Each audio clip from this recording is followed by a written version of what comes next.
On today's show, an update on the James Harden situation.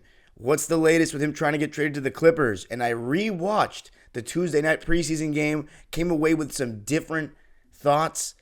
And I did say in the last episode that Marcus Morris is not going to be in that starting lineup, but not so fast. Going to be talking about it all on today's Locked On Clippers.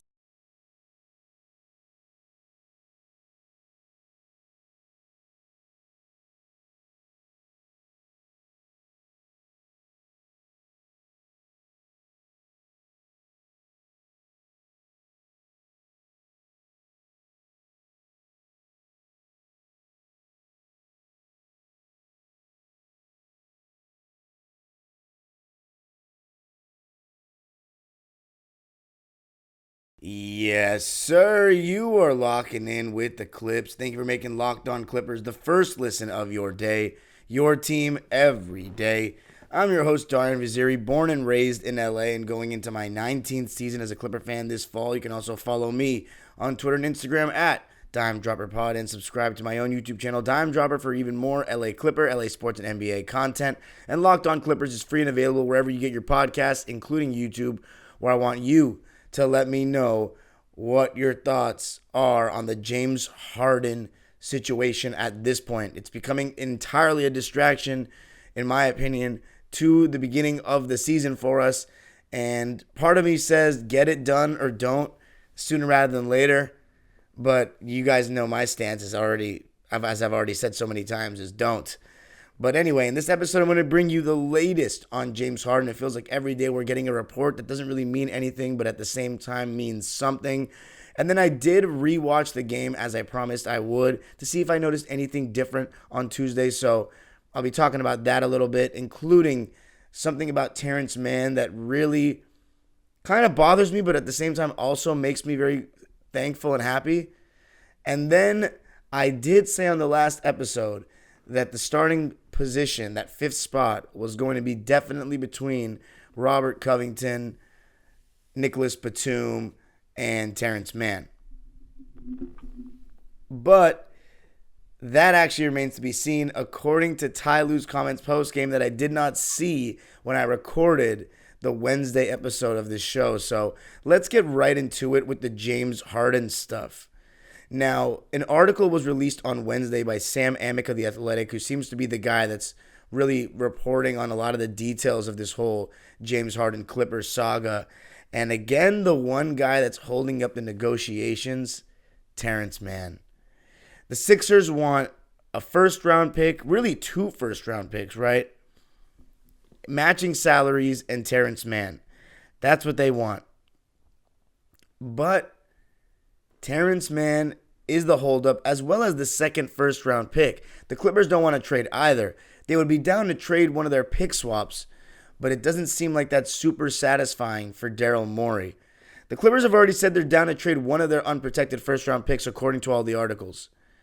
But that second one, plus Terance Mann, is what's holding up the deal. I don't blame them at all.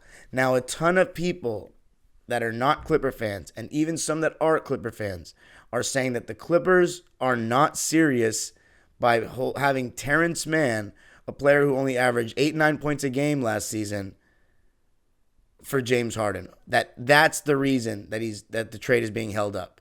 For an average player versus a star who averaged 20 and 10.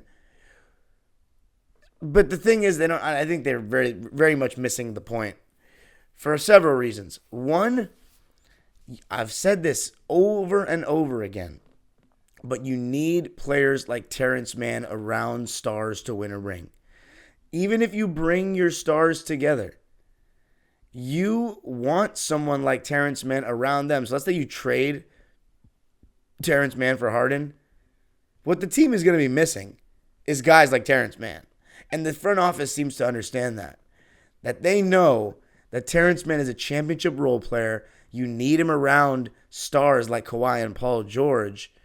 And taking one of those kind of glue guys out of the fray may be more important than not having a third star. Some people might disagree, some agree. I personally think we need Terance Mann because our defense at the point of attack is already a concern, and trading him for Harden would be a real big hit to our defense. Also, just one of the only players that I can rely on that's going to give me hustle every single night, that's going to give me everything they have every single night, and shot 38% from three last season, is one of the best cutters on our team. We have a very stagnant team. Another guy that does not need the ball to do something. And you want those kind of guys around stars. Guys that can play off your stars. Guys that can play off the ball. Guys that can find a way to impact the game without knocking down a bunch of shots. That's Terance Mann. So another big reason is what Terance Mann means to Clipper fans. If you don't think that that's part of why he's not getting traded, then you're also delusional. And so some people might say, they got to stop caring about feelings. I'm afraid there's more to it with James Harden than just him being a better basketball player than Terance Mann. They're thinking fit, and James Harden is not exactly a guy that's going to come to your organization and has a reputation of being the easiest guy to work with from the top down. And it's the top down. You have to understand, it's not just about what he feels like on the court. It's about the front office thinking, are we going to have to deal with this kind of drama in a year from now or in the future? Because the front office ain't going anywhere as of now. They're thinking we have this job for the foreseeable future. James Harden, he has not been a guy that organizations have really liked negotiating with towards the end of his tenure with teams. So Terance Mann, it goes beyond basketball in my opinion, why they're not really trading him. Now, the article also states that after months of discussions between the two teams, and by the way, James Harden was a no-show at practice on Wednesday and has not shown up to anything Sixers related since Saturday, it was either Saturday or Sunday, according to Shams. Yes, Sunday. And is known to have been outside of Philadelphia and in Houston, James Harden. So it seems like now he's really kicking it into heavy gear, that he does not want to be in Philly. He feels like Daryl Morey betrayed him by not giving him an extension, and he is going to make their lives absolutely miserable till he gets what he wants, starting by not showing up to preseason and practice anymore. But the Sixers, they figured that as time has gone on and the Clippers still don't have their guy, and in this case that guy is Harden, that they would change their minds about Terance Mann. But the Clippers are not changing their minds about Terance Mann. They won't budge. I know how much Jerry West and Lawrence Frank value him. When Jerry West spoke in front of Clipper fans last year, he said the one guy that everyone inquires about is Terance Mann. And he said he loves what Terance does for the team. The Sixers thought that the Clippers would accept the Clippers thought the Sixers would accept an unprotected first-round pick, a first-round pick swap, and players to match the salaries and Mann, but Lawrence Frank has reiterated that Terance Mann would not be part of the offer. So I don't know if I said the Clippers expected them to accept that. I meant the Sixers expected the Clippers to offer that, basically, and they did not. Daryl Morey even thinks, according to the report, that the Clippers aren't serious about getting this deal done if they don't want to include Terance Mann, a guy who, again, only averaged about 9 points a game last season and, as we all know, was severely underutilized by his coach. Apparently, Morey even said, if you're going to make it this hard, if you're going to do this, why aren't you going to trade Paul George? If you really want to get it done, why don't you just trade Paul George? And obviously, the Clippers were not hearing that at all. So the stalemate is still a thing. Harden, not with the Sixers right now, causing a scene, missed the team's shoot-around on Monday and missed practice on Wednesday. So he is going to keep trying, despite the fact that he's likely to be fined in the coming days, to try to come to the Clippers. What will the Clippers do? James Harden feels as though that they've already fulfilled their end of the bargain with the trade. A first-round pick. The Clippers apparently are trying to get another pick, first-rounder, to package. And the Sixers allegedly want all those picks because they want to ship them off for another star to replace Harden in the event that he obviously does not want to play there at all, which he doesn't, it seems. And it doesn't look like it's fixable. I wonder what would happen if the Sixers offered him the extension now and just said, look, I don't want to deal with this anymore. You were good for us last season. Let's go. But we will see. It doesn't seem like they want to do that, and this might continue. But let me know what you think about the situation. I obviously am very happy that we're not budging for Terance Mann. I don't want James Harden even for the cheap. I don't think that he's a guy that makes me more confident that we're going to win a championship. He makes me more confident we can go to the second round of the conference finals, but ultimately I'm thinking championship. And even though our odds in my eyes are a little slim, whether we have Harden or not, I would rather root for a team that I like and a team that I believe has better balance and less complication of who's in what role on a given night or what's going on a given night in terms of shots, touches, all that. Plus, James Harden, it's beyond what happens on the court. I don't fully trust him off the court, culture-wise. But coming up, rewatch the game on Tuesday, had some new observations, and more on Terance Mann. If he is not going to be traded, there is something that needs to happen. Going to be talking about that coming up. I got to tell you a little something about the Jace case. Right now, there are so many things going on in the world, things that are very, very hard to explain, and you need to be prepared for any situation that you might be in life where your health might just not be at its best. And there's an emergency situation where you're going to need a life-saving antibiotic. And the Jace case is a personalized emergency medication kit that contains 5 essential antibiotics that treat the most common and deadly bacterial infections. And now you can also customize your case and add additional life-saving medications based on your unique needs. So if you don't need azithromycin tablets here in this Jace case, then you can customize it and get what you need. Jace Case now offers customizability for your Jace Case with dozens of add-on medications. Choose the medications that best fit you and your family's unique needs. And Jace is continually working to expand their medication offerings. In those recent efforts, they added ivermectin as an option in the Jace Case. Go to jacemedical.com and enter code LOCKEDON at checkout for a $20 discount. You can even buy a gift card for your family or your loved one so that they can get a Jace Case of their own. The promo code again is locked on at jasemedical.com. Get the Jace Case today. Thanks for making Locked On Clippers your first listen every day. Every dayers, tomorrow on the show, going to be talking about the final preseason game for the Clippers. I will be in the building again on Thursday night. If you see your boy, give me a holler. And I'm excited to talk about the episode on the Friday show. But let's talk about what I noticed from the rewatch of the game on Tuesday. To be honest, not much. Not much different. Everything I saw in person, I was basically seeing on the TV. In the beginning of the game, when we weren't really creating much separation, if you recall, we were tied at 25 after 1. The Clippers were getting really good shots. Russell Westbrook and Kawhi Leonard, when they get the ball in the post, they will often see a second body. And you know what that means? Someone should be open.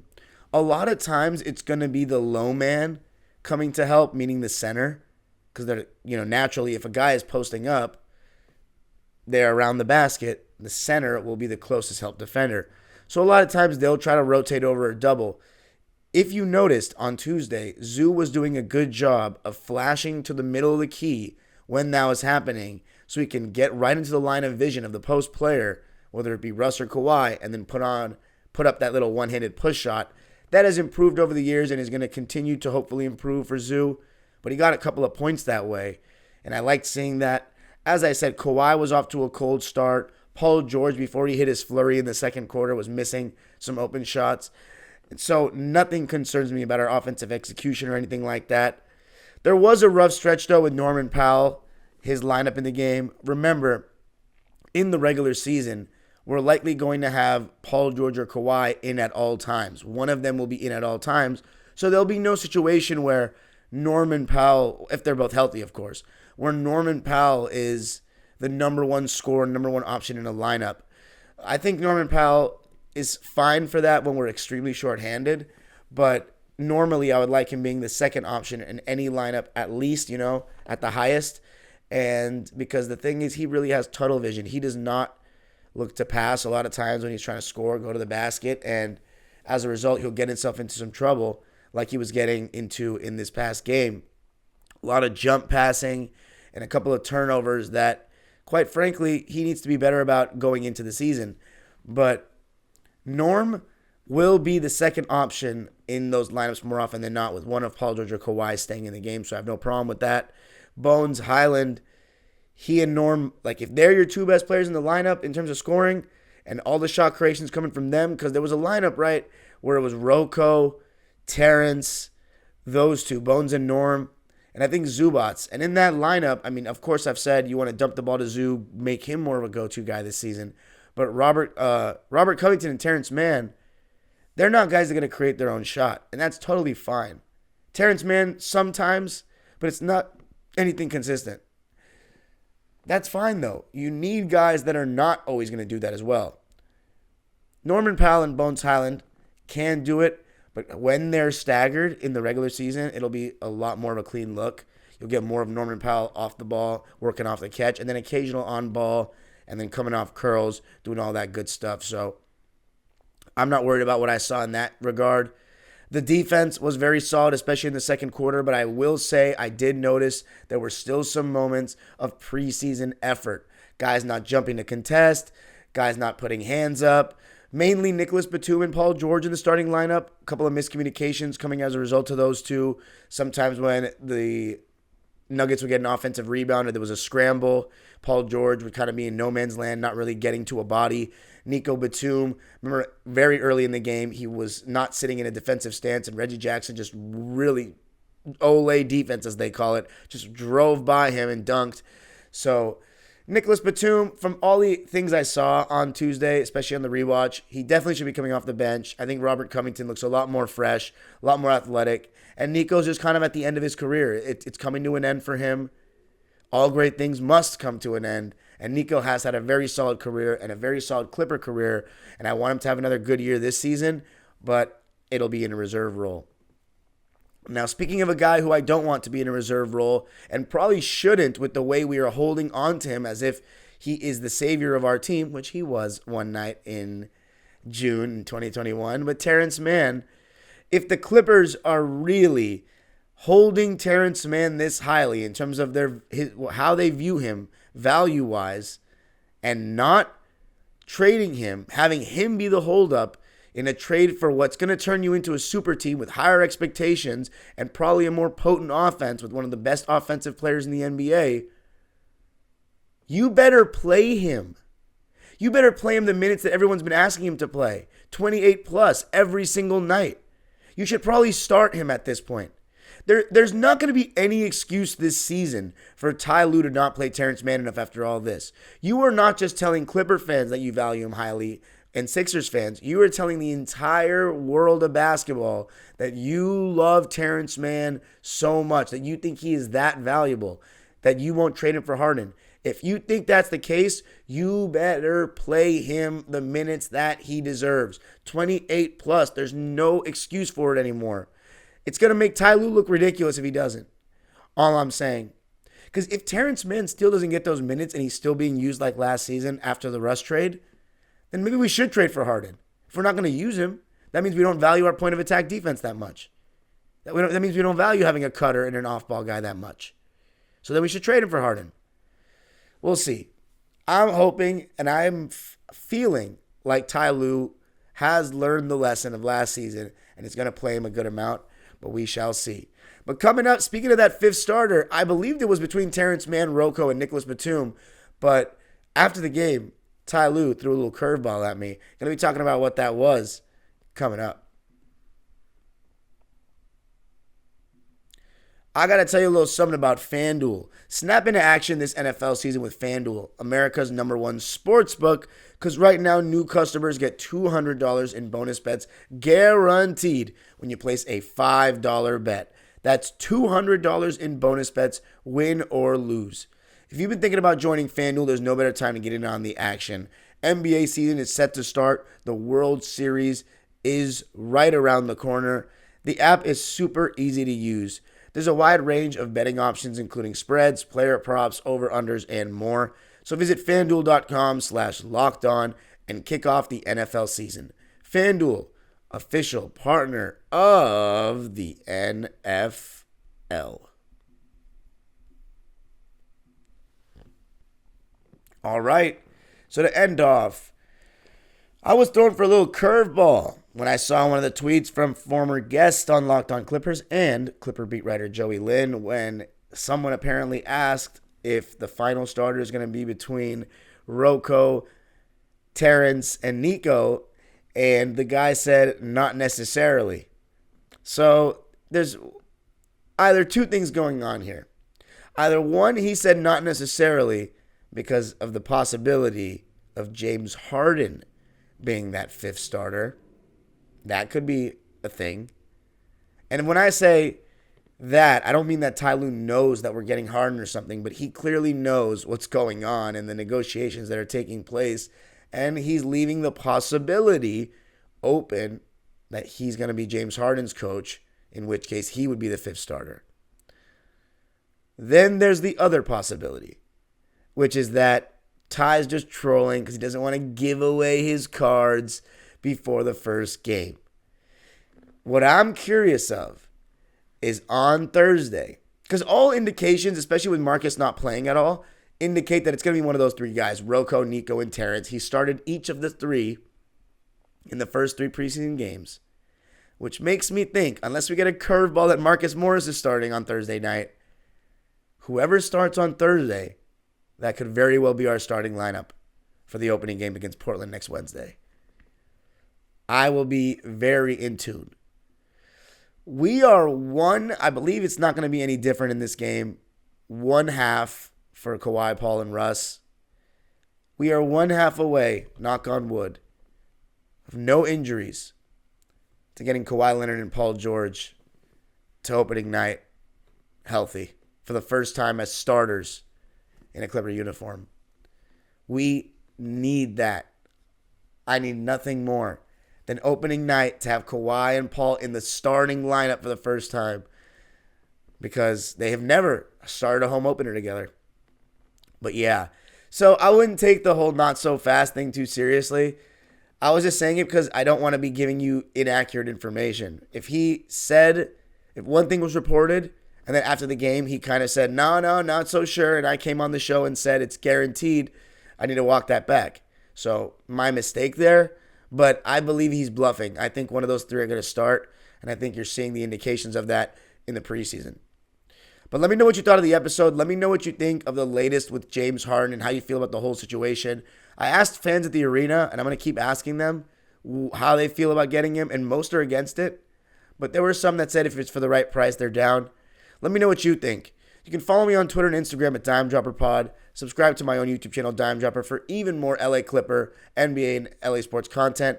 I just filmed the vlog of the game on Tuesday. Go check it out if you want to see what the fans section was like that I've been referencing so much and how fans are feeling going into the season. Locked On Clippers, free and available wherever you get your podcasts. Make sure you subscribe and hit the notification bell so you know every single time we post a video. The only 5-day-a-week Clipper podcast. You already know the deal. Thursday night, hope to see a lot of people at the game. I am excited. Maybe we'll get a little Jokic and Murray. We'll see. The age-old proverb continues. Go Clippers.